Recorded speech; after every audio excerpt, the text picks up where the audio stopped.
చదువంటే ర్యాంకులు మార్కులే కాదు. చదువంటే ఒత్తిడి లేని స్వేచ్ఛ, చదువంటే ఒత్తిడి లేని ఒక జాయ్‌ఫుల్. సో ఇది నేను చెప్తుంది కాదు. ఫిన్లాండ్‌లో అక్కడటువంటి స్కూల్స్‌లో ఉన్నటువంటి పిల్లలు, అక్కడటువంటి అధ్యాపకులు చెప్తున్నటువంటి అంశం. అసలు ఫిన్లాండ్‌లో మార్కులు, ర్యాంకుల గురించి పట్టించుకోరట. అసలు ఎందుకు ఈ రకమైనటువంటి విద్యను అక్కడ బోధిస్తున్నారు? సో భారత్‌లో తెలుసు ర్యాంకులు రావాలి, లేకపోతే మార్కులు రావాలి. కానీ ఫిన్లాండ్‌లో అసలు అసలు ర్యాంకులు, మార్కులు అవసరం లేదు. చాలా జాయ్‌ఫుల్‌గా పిల్లలు ఒత్తిడి లేకుండా స్వేచ్ఛగా చదువుకోవడమే అక్కడ అసలైనటువంటి ర్యాంకులు, అసలైనటువంటి మార్కులుగా చెప్తున్నారు. సో దానికి సంబంధించినటువంటి స్టోరీ ఒకసారి తెలుసుకునేటువంటి ప్రయత్నం చేద్దాం. ఏదైతే చదువంటే మార్కులు, ర్యాంకుల వేట అని భావించే లోకానికి ఫిన్లాండ్ ఒక అద్భుతమైన పాఠం నేర్పుతుంది. అక్కడ చదువు గోస కాదు, అదొక జాయ్ఫుల్ ప్రయాణం. విద్యార్థికి పూర్తి స్వేచ్ఛనిస్తూ ఒత్తిడికి తావు లేకుండా సాగే విద్యా విధానం ప్రపంచానికి ఆదర్శంగా నిలుస్తుంది.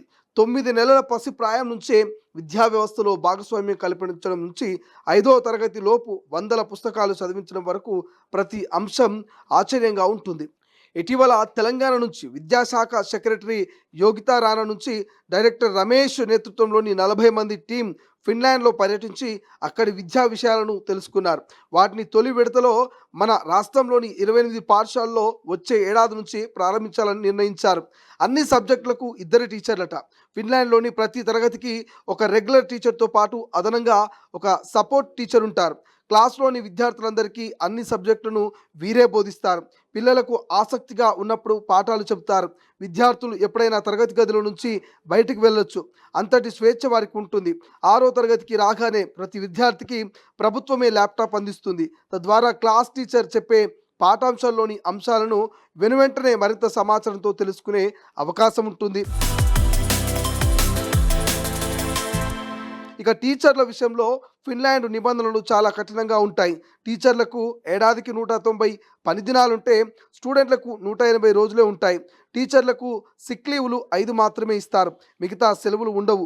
ఒకవేళ సెలవు పెడితే ఆ క్లాస్ చెప్పడానికి క్వాలిఫైడ్ పర్సన్స్ను టెంపరీగా అరేంజ్ చేస్తారు. ఆ టీచర్కు ఇచ్చే జీతాన్ని రెగ్యులర్ టీచర్ జీతం నుంచి కట్ చేసి చెల్లిస్తారు. ఉపాధ్యాయులు ఎలాంటి నిఘా ఉండదు. ఇక్కడ టీచర్ వృత్తికి అత్యంత గౌరవం ఉంటుంది. కేవలం టాలెంట్ ఉన్న వారిని ఉపాధ్యాయులుగా ఎంచుకుంటారు. ప్రైమరీ టీచర్ కావాలన్న కనీసం ఎడ్యుకేషన్లో మాస్టర్స్ డిగ్రీ ఉండాల్సిందే. టీచర్లకు పూర్తి స్వేచ్ఛ ఉంటుంది. ఏ పద్ధతిలో బోధించాలి, ఎలాంటి మెటీరియల్ వాడాలనేది వారే నిర్ణయించుకుంటారు. ప్రభుత్వం కేవలం గైడ్లైన్స్ ఇస్తుంది. తనిఖీల పేరుతో అధికారులు వేధించరు. అందుకే అక్కడ టీచింగ్ ఒక ఆకర్షణీయమైనటువంటి కెరియర్. ఇక ఫిన్లాండ్లోని పిల్లల వికాసం ఆటపాటలతోనే మొదలవుతుంది. 6 ఏళ్ల వరకు ఇచ్చే ఎర్లీ చైల్డ్హుడ్ ఎడ్యుకేషన్లో పిల్లలు ఎదుగుదలకు ప్రాధాన్యతనిస్తారు. 9 నెలల వయసున్న చిన్నారులను ఇందులో చేర్చొచ్చు. 6వ ఏట ప్రైమరీ క్లాసెస్ ఉంటాయి. 7 ఏళ్ల నిండిన తర్వాతనే 1వ తరగతిలో చేర్పిస్తారు. అసలైన పాఠశాల విద్య ఈ వయసులో ప్రారంభమై 9 ఏళ్ల పాటు సాగుతుంది. దీన్నే కాంప్రిహెన్సివ్ స్కూల్ అంటారు. ఇక్కడ 1 నుంచి 9 గ్రేడ్ల వరకు చదువు ఉంటుంది. మొదటి 6 ఏళ్ళు ఒకే క్లాస్లో టీచర్ ఉంటే చివరి 3 ఏళ్ళు సబ్జెక్టు స్పెషలిస్టు బోధిస్తారు. విద్యార్థి ఒక కోర్సు నుంచి మరొక కోర్సుకు, ఒక స్థాయి నుంచి మరొక స్థాయికి ఎప్పుడైనా మారుతూ తన చదువును కొనసాగించవచ్చు. విద్యార్థుల అభ్యాసన తీరుపై టీచర్లు ఫీడ్బ్యాక్ ఇస్తారు. 9వ గ్రేడ్ చివరిలో ఇచ్చే సర్టిఫికేటే పై చదువులకు కీలకంగా మారుతుంది. ఇక పిల్లల పుస్తక పఠనానికి ఫిన్లాండ్ అధిక ప్రాధాన్యత ఇస్తుంది. ప్రతి స్టూడెంట్ 1వ తరగతి నుంచి 5వ తరగతి పూర్తి చేసేలోపు కనీసం 500 పుస్తకాలు చదవాలి. అలా చదివిన వారికి రీడింగ్ డిప్లొమా సర్టిఫికేట్ ఇస్తారు. దీంతో చిన్నతనం నుంచే పిల్లల్లో విజ్ఞానం, సృజనాత్మక పెరుగుతాయి. మరోవైపు పిల్లలకు వచ్చిన మార్కులను ఎవరికి చెప్పరు. ఫలితంగా ఒక విద్యార్థిని మరో విద్యార్థితో పోల్చే అవకాశం ఉండదు. దీంతో విద్యార్థులు మానసిక ఒత్తిడికి గురి కాకుండా ఆహ్లాదకంగా చదువుకునేటువంటి ఛాన్స్ ఉంటుంది.